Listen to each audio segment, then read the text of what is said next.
आज के वीडियो में भाई साहब इंडिया भाई ऐसा डेड लिस्ट वेपन्स बनाने जा रहा है जो कि दुनिया को हिला के रख देगा मतलब। और वेपन नहीं बनाने जा रहा है, एक्चुअली इंडिया ऐसी आर्मी कहते हैं बनाने जा रहा है जो कि मतलब क्या बताएं आपको, इस वीडियो में देखने के बाद ही कहते हैं पता लगेगा।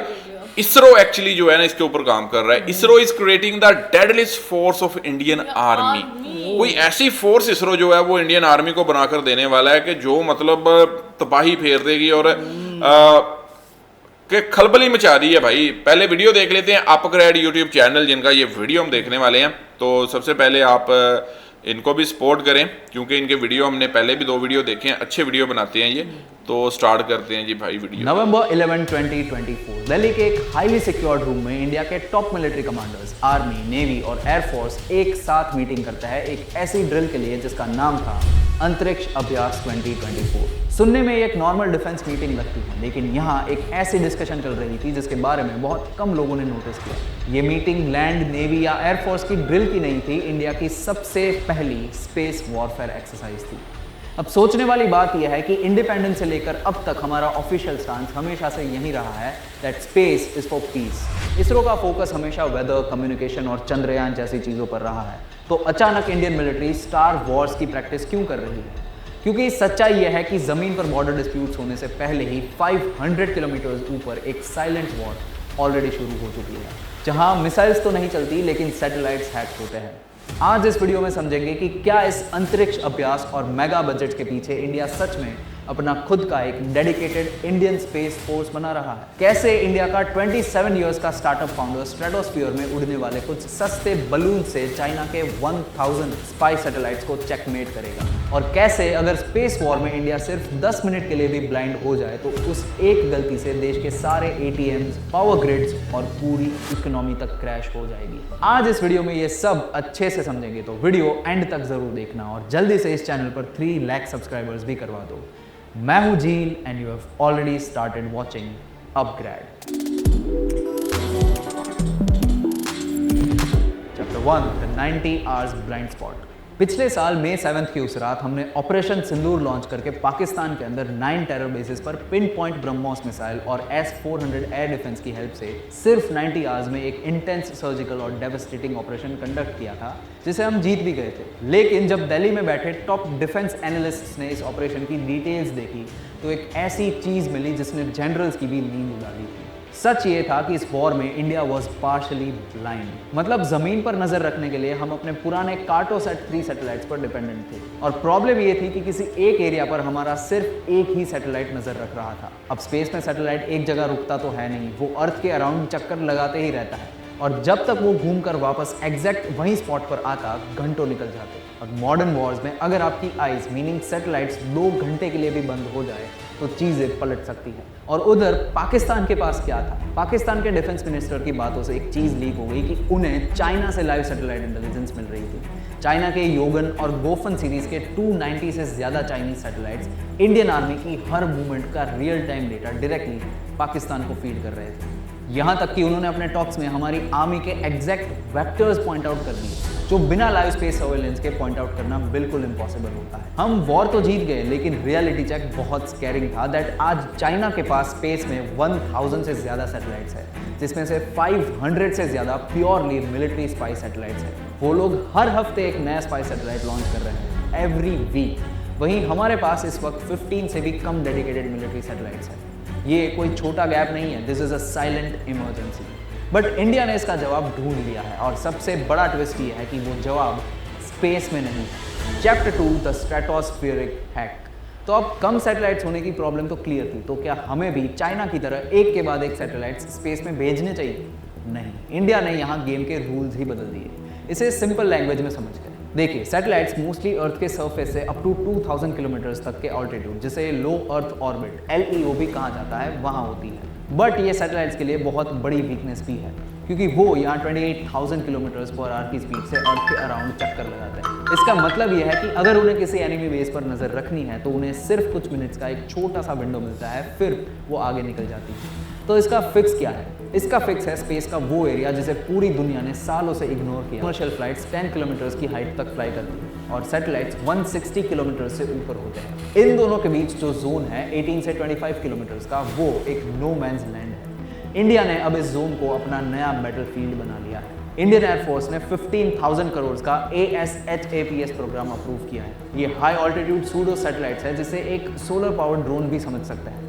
इसका विंग स्पैन एक बोइंग 737 प्लेन जितना बड़ा है, पर कार्बन फाइबर होने की वजह से इस मशीन का टोटल वेट सिर्फ 165 किलोग्राम ही है। ये हवा में 20 किलोमीटर की हाइट पर फ्लाई करता है और एक बार वहां पहुंच गया तो अगले 90 डेज तक वो वहीं पर रहता है। इमेजिन कीजिए हिमालय या LAC के ठीक ऊपर ऐसी परमानेंट आइस जो 3 महीनों तक ना हिलती है, ना थकती है और ना ब्लिंक करती है। और अभी रिसेंटली लास्ट मंथ में एक बहुत बड़ी न्यूज आई। विजयवाड़ा के एक space tech startup red balloon aerospace ने अपना पहला indigenous super pressure stratospheric balloon platform launch किया है। ये बलून्स हफ्तों तक एक ही जगह पे हवर करते हैं और इनका रडार भी सिग्नेचर 0 होता है, तो इन्हें ट्रैक करना भी मुश्किल है। और सबसे मजेदार बात यह है कि ये इतने सस्ते होते हैं कि एनिमी इनको शूट डाउन करने के लिए अपनी करोड़ों की एंटी सैटेलाइट मिसाइल्स को वेस्ट नहीं करेंगे। बट सुनने में लगता है कि इंडिया ने चाइना का एक परफेक्ट काउंटर ढूंढ लिया है, लेकिन टेंशन अभी खत्म नहीं हुई है। सच्चाई यह है कि ये टेक्नोलॉजी पेपर पर तो एग्जिस्ट करती है, लेकिन हमारी गवर्नमेंट डिफेंस फाइल्स और बाबूस की स्पीड इतनी स्लो है कि इन सिस्टम्स को बॉर्डर पर मास डिप्लॉय होने में सालों लग जाएंगे। और वॉर्स का कोई शेड्यूल नहीं होता, वो कभी भी हो सकता है। तो अब अगर हमारा ट्रेडिशनल सिस्टम इतना स्लो है तो हमें ब्लाइंड होने से बचाएगा कौन? इसका जवाब दिल्ली के किसी सरकारी ऑफिस में नहीं, बल्कि बेंगलुरु की एक बिल्डिंग में बैठे एक 27 ईयर्स के लड़के के पास है। Chapter 3, 27-year-old generals. जब इंडिया को चाइना के 500 सैटेलाइट्स वाली उस बात का पता चला, तब इंडियन गवर्नमेंट ने एक बहुत बड़ा और बहुत ही रिस्की डिसीजन लिया। अक्टूबर 2024 में पीएम मोदी ने डायरेक्टली एक मेगा प्रोजेक्ट SBS-3 क्लियर कर दिया। इसके अंडर 27,000 करोड़ का बजट पास हुआ ताकि इंडिया अपने 52 नए मिलिट्री स्पाई सैटेलाइट स्पेस में भेज सके। लेकिन इन 52 सैटेलाइट्स में से 31 सैटेलाइट्स इसरो नहीं बना रहा, DRDO नहीं बना रहा। ये कॉन्ट्रैक्ट डायरेक्टली प्राइवेट कंपनीज और स्टार्टअप्स को दिया गया है। सच्चाई ये है कि ये इंडियन मिलिट्री का एक डेस्परेट और बहुत बड़ा गैम्बल है।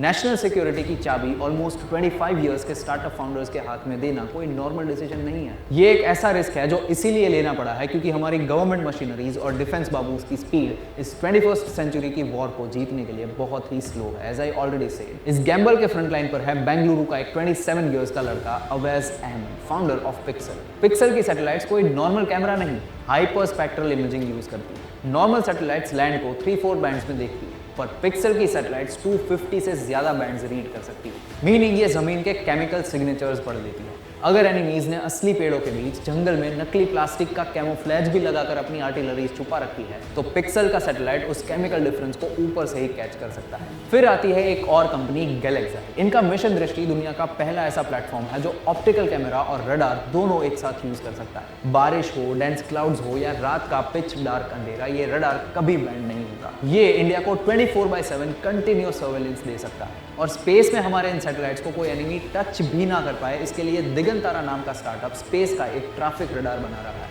जो वहां एक क्रिकेट बॉल जितनी छोटी चीज को भी ट्रैक कर सकता है।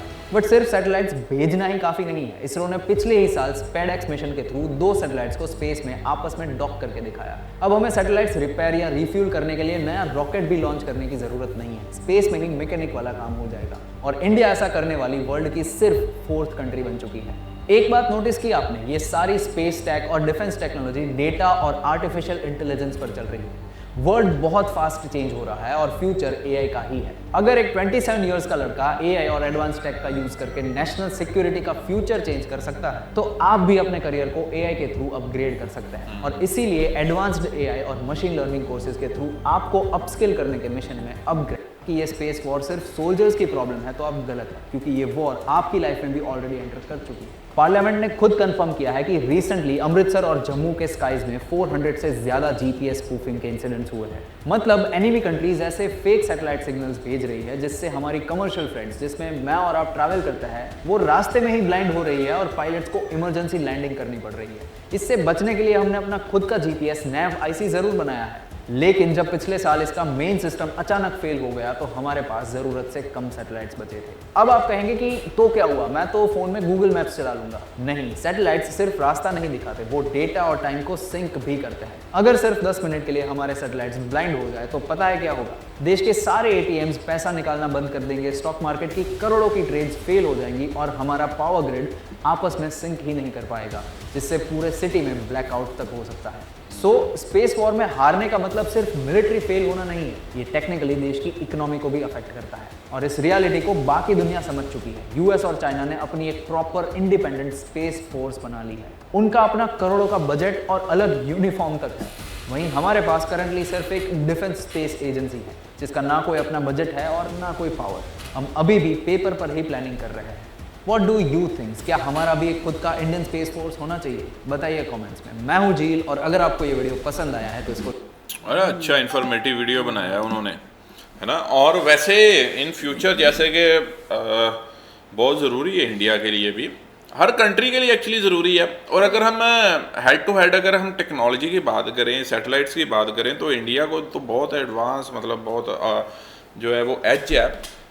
पाकिस्तान, अच्छा पाकिस्तान के पास अगर ये पाकिस्तान की बात हुई है तो dates why I am talking about Pakistan. Pakistan की अगर हम बात करें तो अगर चाइना के मतलब सैटेलाइट्स या चाइना की हेल्प पाकिस्तान को नहीं मिलती तो पाकिस्तान के पास अपना तो सैटेलाइट्स ही नहीं है ये इस तरह के जो सर्विलियंस कर सके, जो इस तरीके से पूरे तरीके से नज़र रख सके।